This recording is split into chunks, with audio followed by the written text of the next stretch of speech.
अरे भाई, ये चूरू की आवाज है क्या? ये वो जिला है जहाँ 50 डिग्री से ज़्यादा तापमान भी रहता है और जीरो पर भी जाता है। इसलिए आपको हर मौसम में काम करना होता है।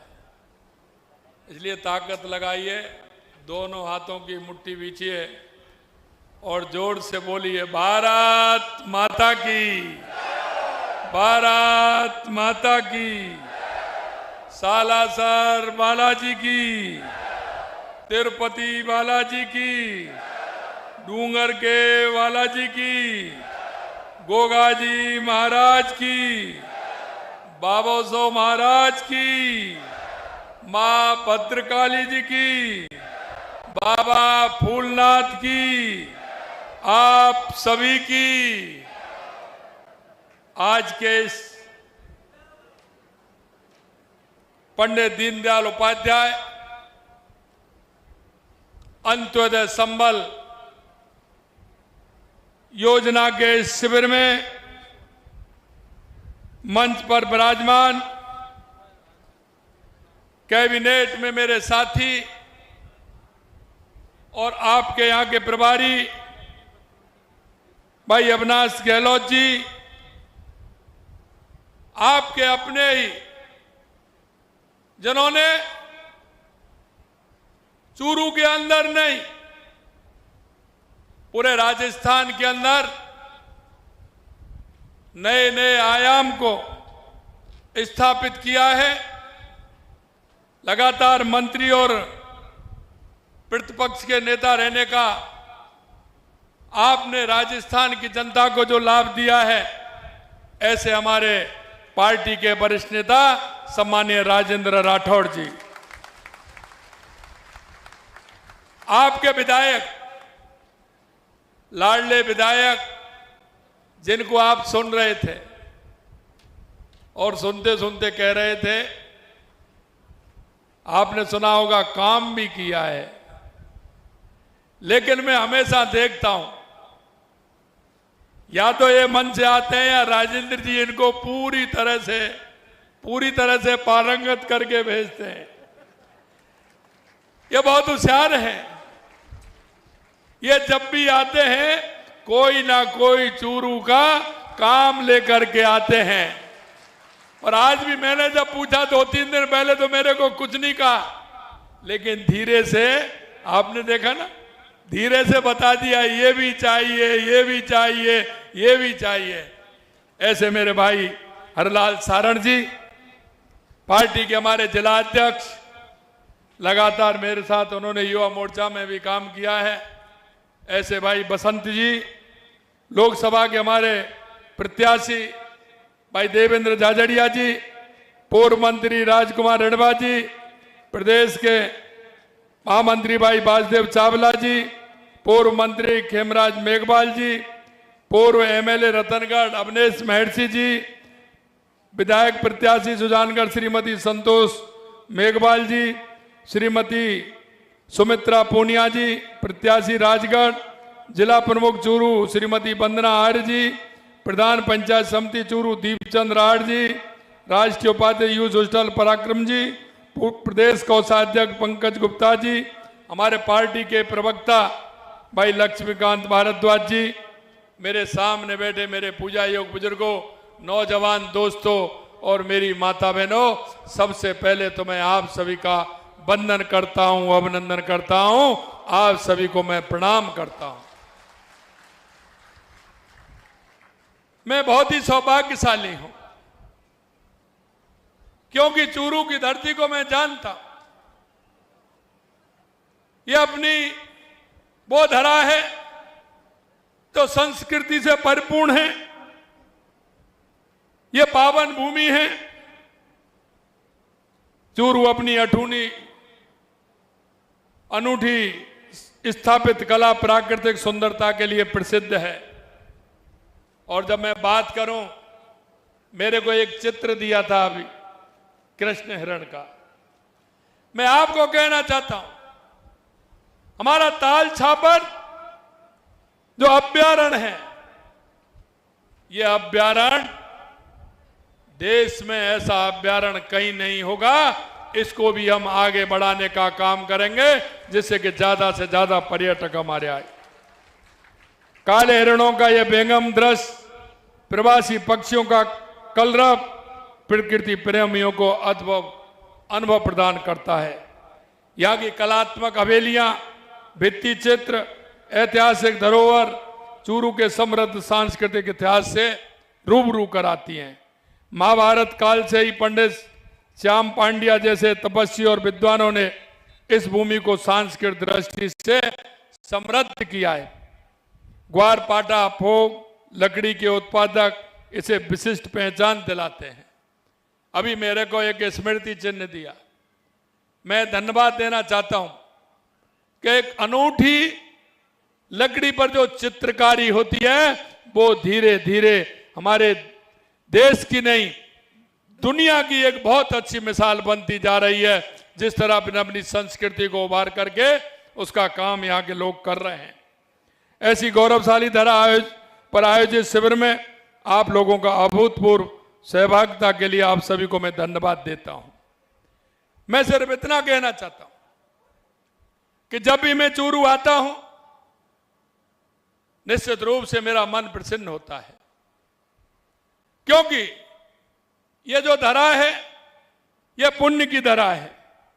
यहां विकास की आवश्यकता है और विकास की आवश्यकता आपने देखा चूरू की विकास की राह में तेजी से आगे बढ़ रहा है। हमने भी यहां चूरू में 3 करोड़ 70 लाख रुपए का 3 करोड़ 70 लाख लागत से बने मुख्यमंत्री पुनर्वास गृह का लोकार्पण हुआ है। इसी के साथ आज 11 करोड़ 76 लाख रुपए के लागत से निर्मित 200 बेड क्षमता वाले अल्पसंख्यक बालक आवासीय विद्यालय का भी लोकार्पण हुआ है। 7.5 करोड़ की लागत से चूरू में कृषि महाविद्यालय की स्थापना का संकल्प भी अब सरकार साकार हो रहा है। इन विकास कार्यों के लिए आपको बधाई देता हूं और विश्वास दिलाता हूं कि विकास की यात्रा ये निरंतर जारी रहेगी। मैं आपसे सिर्फ इतना एक बात और कहना चाहता हूं कि इन कैंपों के माध्यम से, क्योंकि पंडित दीनदयाल उपाध्याय अंत्योदय संबल पखवाड़ा यानी कि जो अंतिम पंक्ति में जो व्यक्ति खड़ा है, क्योंकि चौधरी चरण सिंह जी कहते थे कि गांव का व्यक्ति, किसान, मजदूर जो गांव के दुख और दर्द को समझता है, गांव की पगडंडियों से निकला हुआ है, गांव के खेत और खलिहान को जान सकता है, जब तक वो उच्च पदों पर नहीं बैठेंगे जब तक गांव और गरीब का भला नहीं हो सकता। इसलिए मैं आपसे कहना चाहता हूं, हमारे देश के यशस्वी प्रधानमंत्री नरेंद्र मोदी जी के नेतृत्व में 2014 के बाद आपने लगातार परिवर्तन देखा है, चाहे वो गरीब कल्याण की योजनाएं हों या देश के विकास की योजनाएं हों, आप सभी देखते आ रहे हैं। और इसलिए मैं कहना चाहता हूं, माननीय यशस्वी प्रधानमंत्री नरेंद्र मोदी जी के नेतृत्व में यह संबल पखवाड़ा हमने स्टार्ट किया है। और यह स्टार्ट क्यों किया है कि हम जानते हैं गांव का गरीब जिसकी छोटी जोत होती है, छोटे खेत होते हैं, वो जब एसडीएम कार्यालय में आपसी विवाद में जाता है उसकी स्थिति कितनी खराब होती है, उसका काम भी छूटता है, उसका पैसा भी लगता है और वो ये 10 साल 15 साल 20 साल तक लड़ता रहता है, लेकिन काम नहीं होते। इन शिविरों के माध्यम से ये सारे काम हो, हमारे नामांतरण के काम हो, हमारे बंटवारे के काम हो, रास्तों के विवाद के काम हो, ये सब ऐसे काम हैं जो किसान की आवश्यकता के काम हैं। रास्ते के इतने केस होते हैं, उनको आपस में सामंजस्य अगर सुलझाएंगे तो उनका रास्ता बन जाएगा। आज मुझे खुशी हुई कि मेरे को बताया कि 20-22 साल पुराना केस था, उस पर हमारी सहमति बनी और रजामंदी होकर के उनका बंटवारा हो गया। मैं यह भी जानता हूं कि अंतिम पायदान के व्यक्ति को शिक्षा, स्वास्थ्य, रोजगार, सामाजिक सुरक्षा की आवश्यकता के अवसर मिलते हैं। इस बात को ध्यान में रखना है कि हम वंचित महिला, किसान, युवा, मजदूर, अन्य सभी के अनेक जनकल्याण योजनाओं का संचालन कर रहे हैं। ये योजनाओं का लाभ प्रदेशवासियों के द्वारा सभी को मिले, इस हमारे कैंपों के द्वारा सभी को मिले। पंडित दीनदयाल उपाध्याय अंत्योदय संबल पखवाड़े के तहत शिविरों का आयोजन किया जा रहा है। अब कौन जानते हैं कि जब बारिश का समय आता है तो हमारे पशुओं में बीमारी आती है कि नहीं आती है? बारिश का समय होता है तो हमारे पशुओं के अंदर बीमारी आती है। इन शिविरों के माध्यम से हमने कहा है कि हमारे पशुओं के टीकाकरण होगा तो हमारे पशु बीमार नहीं होंगे, क्योंकि किसान का और पशु का ये बहुत बड़ा नाता है। क्यों किसान किसानियत करता है, लेकिन उसकी आर्थिक स्थिति को मजबूत करने के लिए पशुपालन आवश्यक है। इसलिए उनका टीकाकरण का काम भी इन शिविरों में हो रहा है और पशु मंगला बीमा योजना भी हो रहा है कि मेरे किसी किसान भाई का अगर पशु को कुछ हो जाता है तो उसका बीमा से उसका लाभ मिले। ये काम भी हम उसमें कर रहे हैं। मेरे भाई और बहनों, मैं एक बात और आपसे कहना चाहता हूं। गांव के अंदर कई तरह की परेशानी आती है। पानी की टंकी आप देखते हैं कि सफाई नहीं होती। पानी की टंकियों का सफाई हो, उनके जो लीकेज हैं उन लीकेजों को ठीक किया जाए। बिजली विभाग के जो तार झूले रहते हैं उन तारों को ठीक किया जाए। पेड़ डालियां बड़ी हो जाती हैं, वो तारों से लगती हैं तो बार बार लाइट जाती है, दिक्कत आती है, उनको ठीक किया जाए। ट्रांसफार्मर के पास में किसी तरह का कोई कचरा नहीं हो जिससे उसका फेस नहीं उड़े, इसका काम किया जाए। ये बहुत सारे काम हैं और मैं इसलिए कहना चाहता हूं कि इन कामों के साथ साथ हमारा एक जो काम है वो भी इसमें हो रहा है। राजस्थान के इतिहास में आपने देखा होगा खाद्यान्न सुरक्षा में नाम जुड़ने का। हमने जिनसे अनुरोध किया कि खाद्यान्न सुरक्षा आपको नहीं चाहिए तो आप इसको स्वेच्छा से छोड़ सकते हैं, मैं उनको भी धन्यवाद देता हूं। राजस्थान के 22 लाख लोगों ने स्वेच्छा से खाद्यान्न को छोड़ने का काम किया और हमारी सरकार ने राजस्थान के अंदर 50 लाख खाद्य सुरक्षा में नाम जोड़ने का काम किया। मुझे पता है और ये जो सरपंच साहब हैं यह बता सकते हैं। सरपंच महोदय के पास आधी एप्लीकेशन इसलिए आती थी कि मेरा खाद्य सुरक्षा में नाम बढ़ जाए। मैं आपको कहना चाहता हूं कि हमारे इन अभियानों में इससे पहले 50 लाख नाम जोड़ने का काम हमारी सरकार ने किया है। भाई और बहनों, क्यों किसान का बुवाई का समय होता है तो हमने मिनी किट मिलती है, उनका भी वितरण हमारा हुआ है। हमारा मृदा नमूने का काम भी हुआ है। मिट्टी का नमूना लेकर के उसमें क्या कमी है, मृदा स्वास्थ्य कार्ड वितरण करने का काम किया है। और यही नहीं, आपने देखा होगा हमने घोषणा की है और ये घोषणा हमने चुनावी नहीं है, क्योंकि हम करना चाहते हैं। हर काम जिसको हमने हाथ में लिया है उसके लिए बजट का प्रावधान भी किया है। हमने कहा 5000 गांव को हम बीपीएल मुक्त करेंगे और इन अभियान के माध्यम से 10,000 गांवों को हम चिन्हित करेंगे। अगर उसके लिए आवश्यकता पड़ेगी, हमने 300 करोड़ रुपए का बजट भी उसमें दिया है कि हमारे उस भाई का जीवन स्तर ऊपर उठे। कांग्रेस ने नारा दिया था, कांग्रेस ने हमेशा नारा दिया है गरीबी हटाओ का, लेकिन कभी गरीबी से उनका संवाद नहीं रहा, गरीब से संवाद नहीं रहा। मित्रों, देश के यशस्वी प्रधानमंत्री नरेंद्र मोदी जी के नेतृत्व में गरीब का जीवन स्तर ऊपर उठे, मेरे हर भाई का जीवन स्तर ऊपर उठे, इसके लिए हमने प्रावधान भी किया है और बीपीएल मुक्त करने का काम भी हमारी सरकार कर रही है। मैं आपसे एक बात और कहूंगा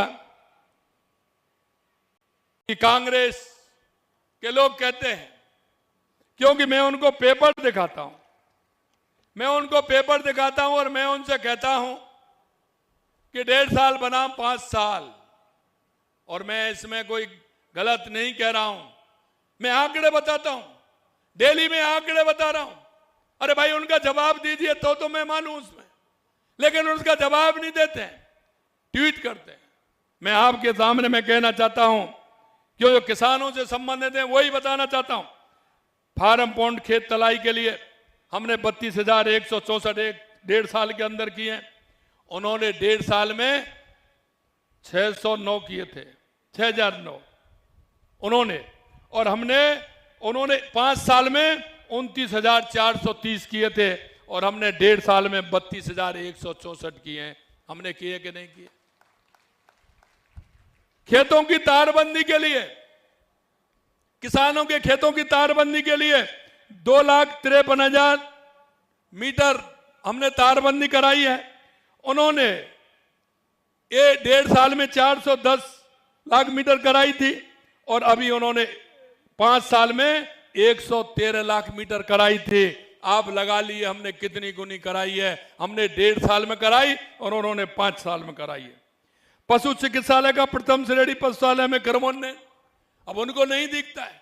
मैं तो जानता हूं कि पशुपालन किसान का एक आर्थिक स्थिति को मजबूत करने वाला है, इसलिए आपने देखा हमने किया है 55 प्रथम श्रेणी पशु चिकित्सालय में कर्मोन्नयन 55 हमने किए हैं। कांग्रेस ने 1.5 साल में 1 किया था और 5 साल में 49 किए हैं। उनके 5 साल, हमारा 1.5 साल। आप ही देख लीजिए इसको। बहुउद्देशीय पशु चिकित्सालय में कर्मोन्नयन हमने 50 चिकित्सालय कर्मोन्नत किए हैं। उन्होंने 1 साल में 0, 1.5 साल में, और पूरे 5 साल में उन्होंने 13 किए थे। इसी तरह सार्वजनिक स्थान पर सीसीटीवी, बिजली उत्पादन क्षमता में वृद्धि हमने 1.5 साल में 4,270 मेगावाट किया है। उन्होंने 1.5 साल में 837 मेगावाट किया और 5 साल में 3,948 किया। इसमें भी हमने उनसे 5 साल में जो किया उससे ज्यादा किया। मैं ज्यादा क्या बताऊं, मेरे पास 2-3 पन्ने हैं। लगातार हमारी सरकार जिस तरह से काम कर रही है, 5 साल के काम भी हमने बताए। मित्रों, मैं एक और अंत में कहूंगा आपसे कि हमारी सरकार गरीब को गणेश मान करके पूजा करती है। माननीय हमारे यशस्वी प्रधानमंत्री जी के नेतृत्व में उन्होंने कहा, युवा, महिला, गरीब, किसान, अगर इनका भला होगा तो मेरे गांव का भला होगा, मेरी तहसील का भला होगा, मेरी विधानसभा का भला होगा, मेरे जिले का और मेरे प्रदेश का और मेरे देश का भला होगा। अगर मैं महिलाओं की बात करूं, 14 लाख महिलाओं को लखपति दीदी का प्रशिक्षण दिया गया। 5,60,000 महिलाओं को मातृवंदन योजना का लाभ दिया गया। 1 लाख बालिकाओं को लाड़ो प्रोत्साहन योजना का लाभ दिया गया। 25 करोड़ का भुगतान भी किया गया। 9वीं कक्षा में प्रवेश लेने वाली बालिकाओं को 10 लाख बालिकाओं को साइकिल वितरित की गई। 25,634 मेधावी छात्रों को कालीबाई व्हील देवनारायण योजना के स्कूटियां वितरण की गई। 25,000 गर्भवती महिलाओं को 1271 अधिकतर निजी सोनोग्राफी केंद्रों के माध्यम से मां बाबूचर योजना का काम किया। 72,000 से अधिक गर्भवती महिलाओं को QR कोड जारी किया। महिला अत्याचार के अपराधों में 11% की कमी की गई। ये हमने महिलाओं के लिए किया। अगर युवाओं के लिए मैं बात करूं तो आपने देखा युवा खून के आंसू रोता था। लगातार पेपर लीक होते थे। अरे 1.5 साल में कोई एक भी पेपर लीक हुआ है क्या? आप बताइए, 1.5 साल में कोई एक पेपर लीक हुआ है क्या? बताइए, कोई पेपर लीक हुआ है क्या? अरे दर्द होगा कांग्रेस के लोगों को, क्यों नहीं होगा? और हम भी दर्द करना चाहते हैं। उन्होंने कितना रोजगार दिया? हमने 69,000 युवकों को नियुक्ति देने का काम किया। 1,88,000 वैकेंसी निकालने का काम किया। 69,000 तो दे दिया। इस जुलाई के महीने में रोजगार उत्सव फिर लगने वाला है, फिर भी हम नियुक्ति पत्र देने वाले हैं। हमने कहा कि 5 साल में 4 लाख युवाओं को नौकरी देंगे। हमने कहा 4 लाख देंगे तो 4 लाख देंगे। किसान भाइयों, हमने कहा कि किसान को हम दिन में बिजली देंगे। तो मैं आपसे कहना चाहता हूं 2027 तक हम किसान को दिन में बिजली देने का काम करेंगे। और अभी अगर हमारी देखो तो 22 जिलों में हम दिन में बिजली देने का काम हम कर रहे हैं। आपने देखा पानी के क्षेत्र में माननीय हमारे राठौर साहब बता रहे थे, ERCP योजना, शेखावाटी के लिए यमुना का पानी मुझे आता है। मैं कह रहा था कि इस क्षेत्र से कांग्रेस के कई दिग्गजों ने नेतृत्व किया है, लगातार किया है। वो राज्य में भी मंत्री रहे, वो केंद्र में भी मंत्री रहे हैं, लेकिन लोगों को गुमराह करने का काम किया, लेकिन यमुना जल समझौता कभी नहीं किया और उन्होंने कभी उसको पूरा करने का काम नहीं किया। मित्रों, मैं आपसे कहना चाहता हूं, हमारी DPR तैयार हो रही है, अगले समय में हमारी DPR तैयार हो जाएगी। और मेरे को लग रहा है शेखावाटी के लोग भाग्यशाली हैं। भाग्यशाली इसलिए कहना चाहता हूं कि जब हरियाणा के अंदर चुनाव थे, उससे पहले हमारा MOU हुआ था, तो कांग्रेस के लोगों ने अपने घोषणा पत्र में लिखा था कि अगर हमारी हरियाणा में कांग्रेस की सरकार आती है तो भाजपा द्वारा किया गए समझौते को हम रद्द करेंगे। अरे मैंने कहा ये शेखावाटी के लोग हैं, इनकी भावना से ही चले जाओगे आप, और वो भावना ऐसी रहे कि दोबारा से भारतीय जनता पार्टी की सरकार बने और माननीय हमारे नायब जी उस हमारे यमुना समझौते की DPR को बनवा रहे हैं और उसका पानी आपको मिलेगा। दूसरे भाग्यशाली और हैं आप। ऑपरेशन सिंदूर हुआ, राठौर साहब कह रहे थे कि पानी और खून एक साथ नहीं बह सकता। हमारे यशस्वी प्रधानमंत्री जी ने कहा, और वो सिंधु का पानी भी इस शेखावाटी के लोगों के भाव और भावना का है। जब आपका भाव सही है तो ऊपर वाला भी मदद करता है, और आप देख सकते हैं अगर वो पानी हमें मिलेगा तो किसी भी तरह की कोई कमी नहीं आएगी।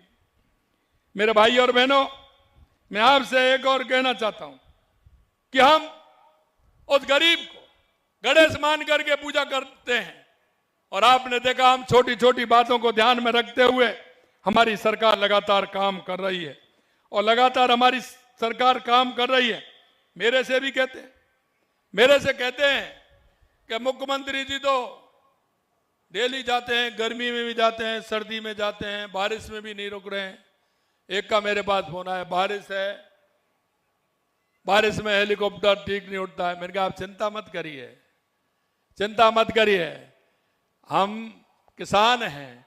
भाई बताओ, किसान को कभी गर्मी लगती है क्या? खेत में काम करता है, गर्मी सर्दी लगती है, वर्षा का डर होता है? अरे किसान आदमी को काहे का डर होगा?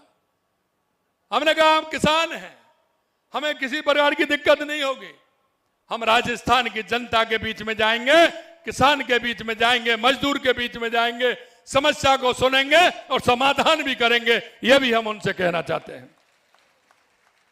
आपने देखा है चूरू जिले के समग्र विकास को प्राथमिकता देते हुए हमारी सरकार ने बजट में चूरू के लिए 834 करोड़ रुपए का प्रावधान किया। 834 करोड़ रुपए का 200 करोड़ रुपए से रिंग रोड बाया तारानगर, बाया बालेरी से सरदार शहर, बाया रतनगढ़, बाया देवलसर से NH 22 तक बाईपास की DPR की निविदा आमंत्रित कर दी गई। 20 करोड़ से Churu Jaipur road over bridge की मरम्मत करेंगे। साथ ही सिरसला रेलवे लाइन पर अंडर ब्रिज, रामनगर तिराया, ओम कॉलोनी, आरयू, चूरू शहर में एलिवेट रोड बनाने का काम भी हम कर रहे हैं। साथियों, ये काम बहुत है, क्योंकि जैसा मैंने कहा कि आपके विधायक आप भी होशियार हैं, और जिस तरह से वो आते हैं, एक एक दो दो काम आते हैं मिलने और लगातार काम की बात करते हैं, ये भी करिए, ये भी करिए, ये भी करिए। मैं आपसे इतना ही कहना चाहता हूं, जिस संकल्प पत्र के साथ हम आए थे और आपने हमारी प्रदेश में सरकार बनाने का काम किया, हम एक एक वादे को, संकल्प पत्र के वादे को पूरा करेंगे, यह भी हम विश्वास दिलाते हैं। मेरे से कह रहे थे कि यह काम होना है। मैंने कहा आप चिंता क्यों कर रहे हो? अभी आपने काम बताया, इसका नहर का भी काम बताया, PSC से CSC का काम बताया, हरलाल जी चिंता मत करिए, आप जो बताएंगे वो हम करेंगे, ये भी हम आपसे कहना चाहते हैं। मित्रों, अंत में मैं आपसे इतना कहना चाहता हूं, अंत में मैं आपसे इतना कहना चाहता हूं, क्योंकि हम इस प्रदेश के नागरिक हैं, इस देश के नागरिक हैं, हम सभी का कर्तव्य है कि अंतिम पंक्ति में जो व्यक्ति खड़ा है, मेरा किसान, मजदूर, महिला, युवा, कोई दिव्यांग भाई, दिव्यांग बहन, युवा जो बेरोजगार है, हमारी केंद्र की और राज्य की जो हमारी स्कीम है, देश के यशस्वी प्रधानमंत्री नरेंद्र मोदी जी ने हर राज्य के अंदर, केंद्र के अंदर एक भी व्यक्ति ऐसा नहीं जो योजना से जुड़ करके उसका लाभ नहीं ले सके। क्यों, कभी कभी दिए तले अंधेरा होता है, और दिए तले अंधेरा कभी आप देखते हैं आपके पड़ोस में, आपके मोहल्ले में, आपके गांव में कोई भी व्यक्ति ऐसा हो जिसको केंद्र और राज्य सरकार की योजनाओं का फायदा अगर मिले तो उसका जीवन स्तर ऊपर उठे। इन शिविरों के माध्यम से हम हर जन जन तक हमारी योजनाओं का लाभ व्यक्ति को मिले, इसके लिए हम काम कर रहे हैं। और यही आह्वान मैं आपसे करना चाहता हूं मेरे भाई और बहनों, कि आप अपने पड़ोस में, मोहल्ले में, गांव में देखें और उनकी मदद करें और योजनाओं का लाभ ज्यादा से ज्यादा मिले, ये मैं आपसे निवेदन करना चाहता हूं। हम सभी का दायित्व है। आपके जीवन में भी वो दिन आए होंगे तो कोई ना कोई आवश्यकता आपको रही होगी। अरे हम तो इतना सोचते हैं, और इतना इसलिए सोचते हैं कि हम किसान के दर्द को जानते हैं। हम जब देखते हैं कि किसान होता है और किसान के घर में अगर पशु नहीं होता है, दूध नहीं होता है, तो आप देखते हैं जब रिश्तेदार आता है तो वो दो ही बात करता है। किसान परिवार में दो ही बात करता है, फसल कैसी है साहब आपकी? करता है कि नहीं करता? करता है ना, फसल कैसी है आपकी? और दूसरी बात करता है, दूध बूध हो रहा है कि नहीं हो रहा है? करता है कि नहीं करता? यही करता है, दूध बूध हो रहा है, गाय भैंस दूध दे रही है। अगर कोई ये कह दे कि नहीं साहब दूध नहीं हो रहा है, तो ये अच्छा लगेगा क्या? हमने कहा हमारे किसान को 1 लाख रुपए बिना ब्याज के गौपालक क्रेडिट कार्ड देंगे, जिससे वो गाय भैंस खरीद करके लाए और अपने बच्चों को दूध पिलाए, जिससे बच्चा स्वस्थ और मस्त रहे।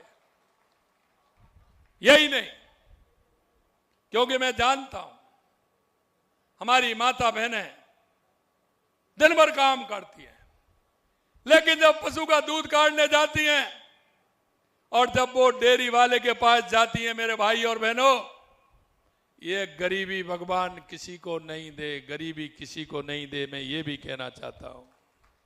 और मैं जानता हूं कि जब वो माता बहनें डेयरी पर दूध दे करके आती हैं, बाल्टी को लेकर के घर से जाती हैं, जब वो नापती हैं, लीटर से दूध देती हैं, तो घर आकर के खाली बाल्टी लेकर के आती हैं। और जब बच्चा दूध मांगता है तो उसमें पानी डाल करके, सफेद करके, उस बाल्टी को हिला करके बच्चे को बहलाती हैं। ये मैं आपको वो बात बता रहा हूं जो आपके मन में ये होगी, लेकिन हमने सोचा क्योंकि गरीबी का मोल नहीं है, इसलिए हमने सोचा कि हमारा वो नौनिहाल कमजोर नहीं हो, उस नौनिहाल को दूध मिले, इसलिए आंगनवाड़ी केंद्र में हमने दूध प्रारंभ कराया। पहले हमने 3 दिन दिया, अब 5 दिन देने का काम हमारी सरकार ने किया है, जिससे हमारी किसी भी माता बहन, गरीब भाई का बच्चे को दूध मिले और उससे जिससे कि हष्ट पुष्ट हो, यह भी हमने काम किया है। मैं आपसे इतना ही कहना चाहता हूं कि हमारी सरकार उस वहां तक पहुंचना चाहती है जहां गरीब की आवश्यकता होती है, उसके मन में किसी तरह की पीड़ा नहीं हो बच्चे के प्रति, अपने परिवार के प्रति, जिससे कि पूरा वो हष्टपुष्ट हो। यह भी हम करने जा रहे हैं। अंत में मैं आपसे इतना ही कहना चाहता हूं, आपकी जो भाव और भावना है उनको हम अच्छी तरह से समझते हैं मेरे भाई और बहनों। हे मेरे मुल्क के मालिक, क्योंकि इतने दिनों से जो सरकार लंबे समय से इस देश और प्रदेश पर राज कर रही थी, जो मुल्क के मालिक थे उनको भिखारी बना दिया और जो भिखारी थे उनको माला माल बना दिया। ये कांग्रेस की सरकार ने किया है। हमारे देश के यशस्वी प्रधानमंत्री नरेंद्र मोदी जी के नेतृत्व में हमारा सबका साथ, सबका विकास, सबका विश्वास और सबके प्रयास से चलने वाली हमारी ये सरकार है। इसलिए हमारा एक एक कार्यकर्ता, हमारा एक एक जनप्रतिनिधि आपकी हमेशा सहयोग में तैयार खड़ा है। इतना ही मैं निवेदन करना चाहता हूं। आज आप इतनी बड़ी संख्या में इस जोड़ी गांव के अंदर आए हैं, मैं दिल की गहराइयों से बहुत बहुत अभिनंदन। जय हिंद, जय भारत, जय राजस्थान।